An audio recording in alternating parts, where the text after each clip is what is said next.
We heard it coming.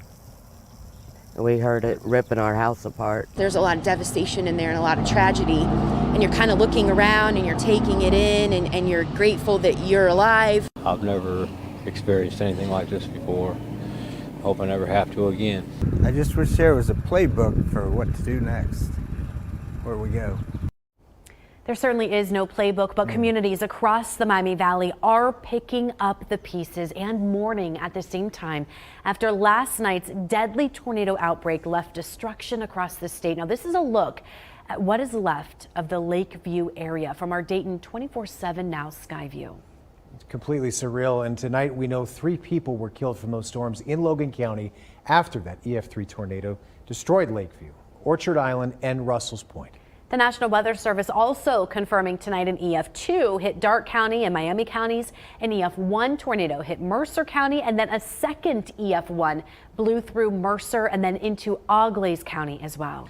So we have live team coverage for you tonight. Our crews all over the Miami Valley tracking the impacts of this storm system. We want to begin tonight with Jenna Lee Borick, who is live from the Lakeview area in Logan County, which is one of the hardest hit areas in the Miami Valley. Jenna Lee, this was obviously absolutely devastated by that EF3 tornado. The community had their first full day of sunlight to really witness that devastation. And what did you see when you were there, and how are they doing today? Well, Elise, we were here last night, and it was so difficult to see exactly how much damage there was, but seeing it today was overwhelming. The best thing we did see today was hope and a community wrapping their arms around one another. We're so blessed and grateful for just the sunshine today, so we can assess what needs cleaned up and try to sort through our things and slow down the damage that we do have. So small blessings in the chaos. I think that's what's important. The day after, the reality of the amount of destruction tornadoes can bring. For those walking around still having a hard time taking it in, there are others here to embrace them. And the word community is taking on a whole new meaning. We live in an amazing community, and we've had some tragedy before, but certainly not devastation of this magnitude. And we had people out last night, but in the dark, it's a very different feeling and emotion than it is in the daylight when you can see it. And so today when people showed up, they were just local people, local community supporting one another. As business owners in downtown Lakeview assessed the damage, contractors and other volunteers came out to help. Elmer Miller of Liberty Roofing got a group of volunteers together. Just driving around last night and seeing everybody, with, open roofs and stuff like that. It's like somebody's got to do it. I'm based out of Russell's Point here. And so, I got to give back to my community. The emotional toll this disaster is taking was evident when I asked Miller how the people he's helping reacted to his kindness. Well, there's a few of them that cried. And my jacket got wet a few times today. As everyone here takes it one day at a time and focuses on putting one foot in front of the other, the feeling of community will grow even stronger. It's certainly emotional. People are all over the place. Some of us experience bigger or lesser loss than others, but it's just stuff that can all be replaced. It's coming together for each other and just being humble and just jumping in and doing what you need to do. And if I can just share one more story that Brenda told me, as much as people were talking about the destruction, people were also talking about what actually wasn't destroyed. And there's a community garden and a community library where you can put a book in, take a book out. And Brenda said around it, everything was destroyed, but the community garden and library are still standing. Back to you in studio. Jenna Lee, thank you. And Governor Mike DeWine also joining state leaders to assess that damage in Logan County earlier this afternoon.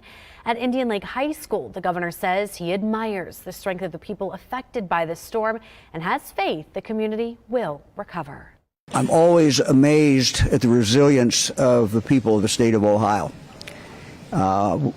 I had the chance to talk to some people who have lost their house or lost part of their house or who had been in some way impacted, and to see their spirit and their resilience and their toughness, how strong they are, it's just absolutely amazing. This Indian Lake community will come back.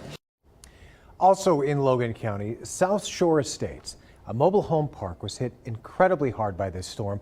Tonight, the Logan County Sheriff's Office saying search and rescue operations, they are complete. It is now moving into the recovery phase. Lydia Bice continues our team coverage now from Lakeview.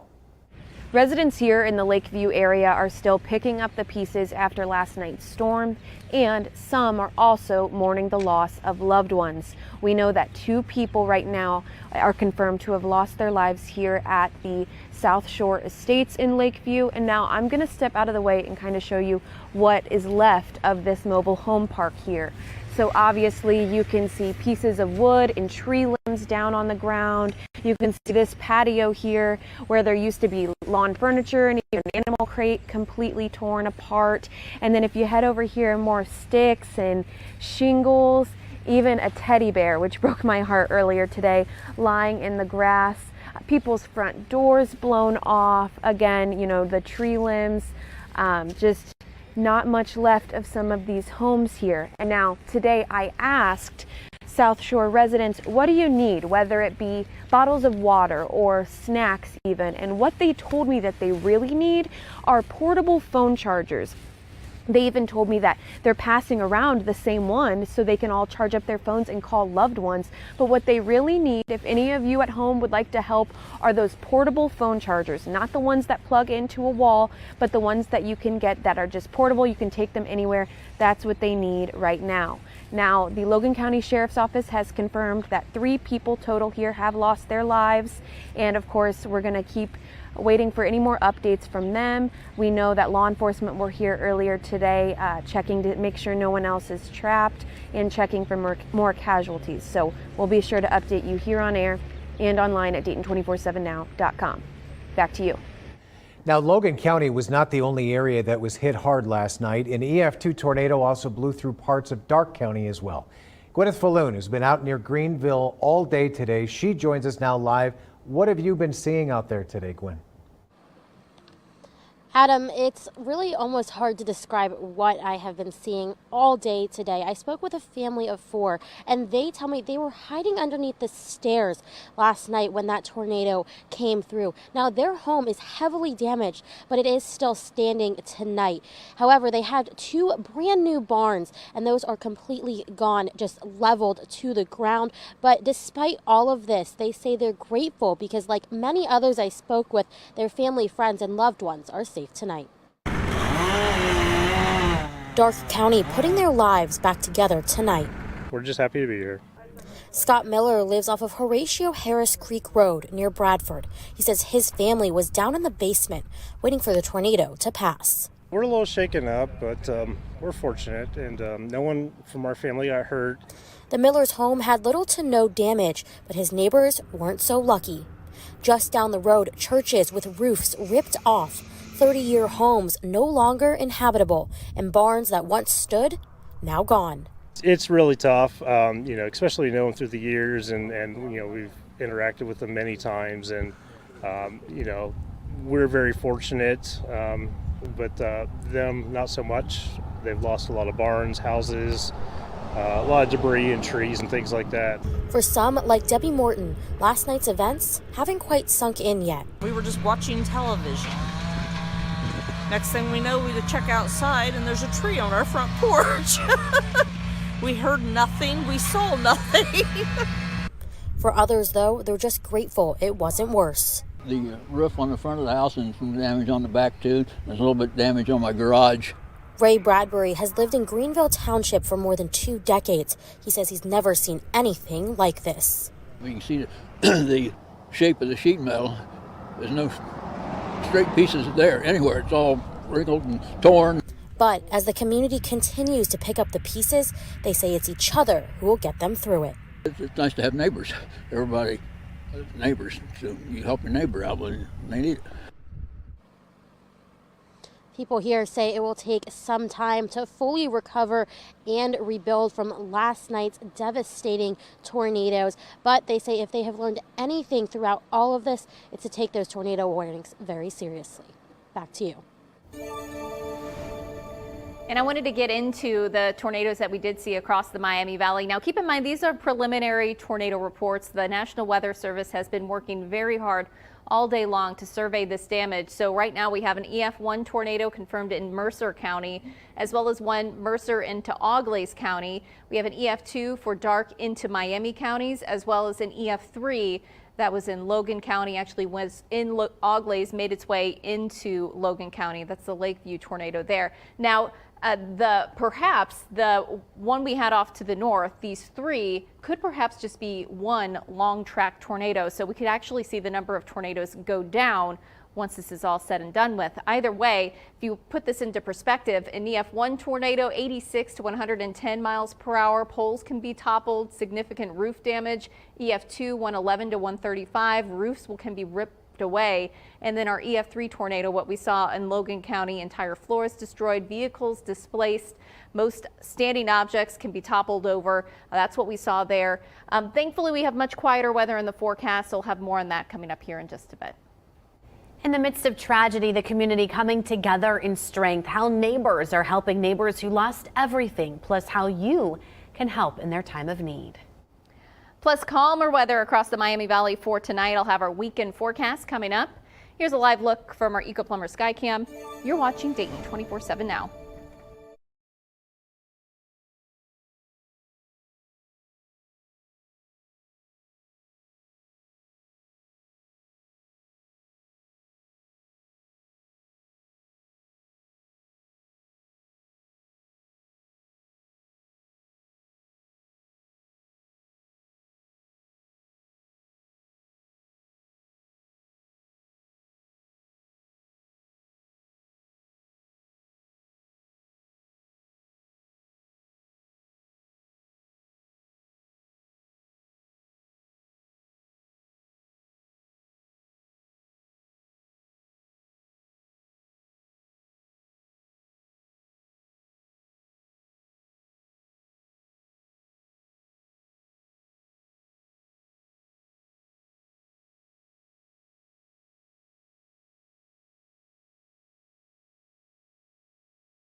we know we need help, but we're not exactly sure what we need yet.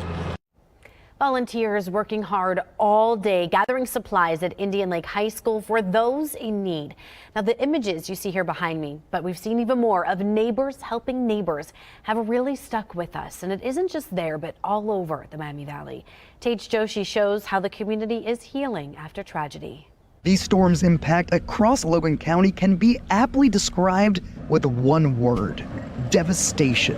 And a testament to that devastation are the ruined homes, wrecked marinas, and tattered flags. But another word that is just as important today is community. At the undamaged Indian Lake Roll Arena, the owners told me that as soon as they saw their building was still standing, they decided to provide warmth, free supplies, and all kinds of hot food to anyone who needed it. If you need anything, please come and this is where we're here for. We will help. Plus, employees from the local high school brought warm food and supplies to the doorsteps of those who needed it most. Longtime Logan County resident Patricia Gaddis accepted a donation of warm pasta and more as she recounted the events of last night to her friends, family, and our cameras. It all broke loose. I mean, it was a wall of white. That's all I could see.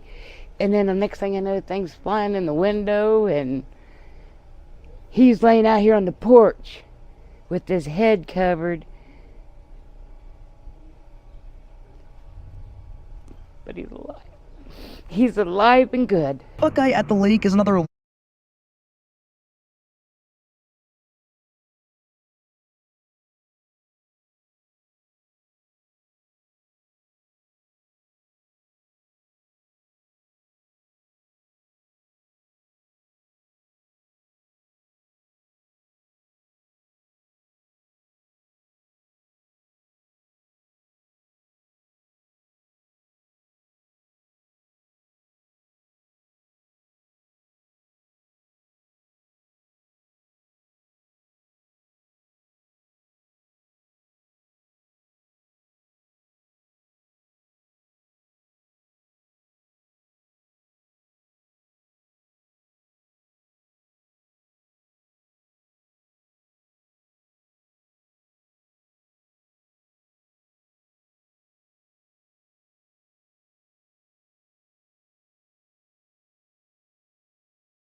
Well, we are continuing to follow the aftermath of that devastating tornado in Logan County. Now, despite unbelievable loss in the Indian Lake area, there are also countless stories of miraculous survival.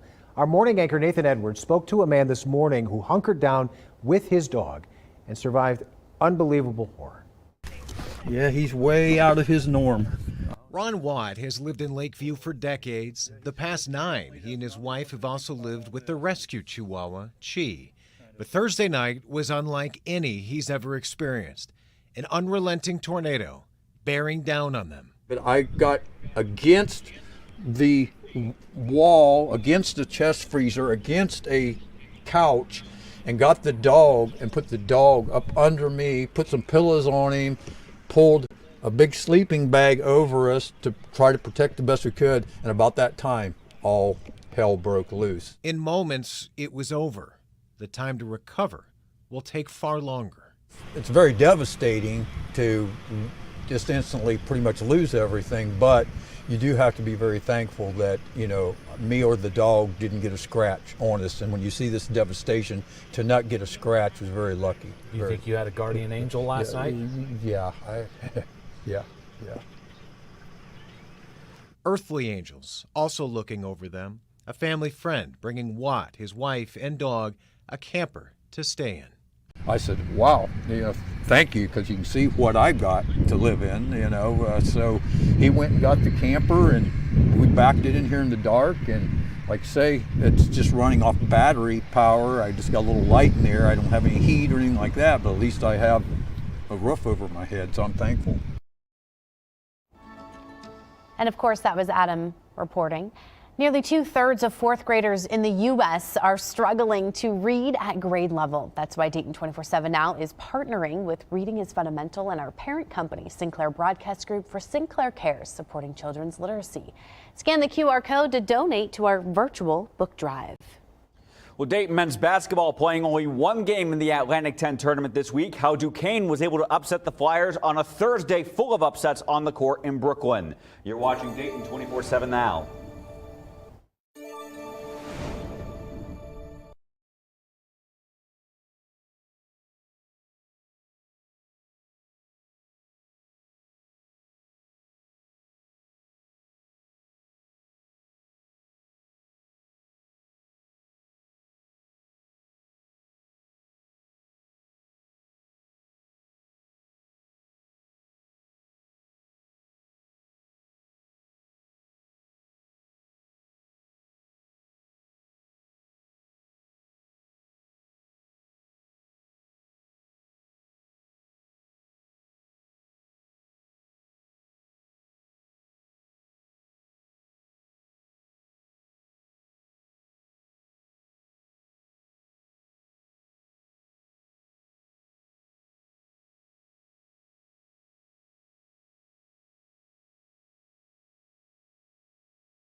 The Dayton 24/7 Now News app, brought to you by the Jeff Schmidt Auto Group.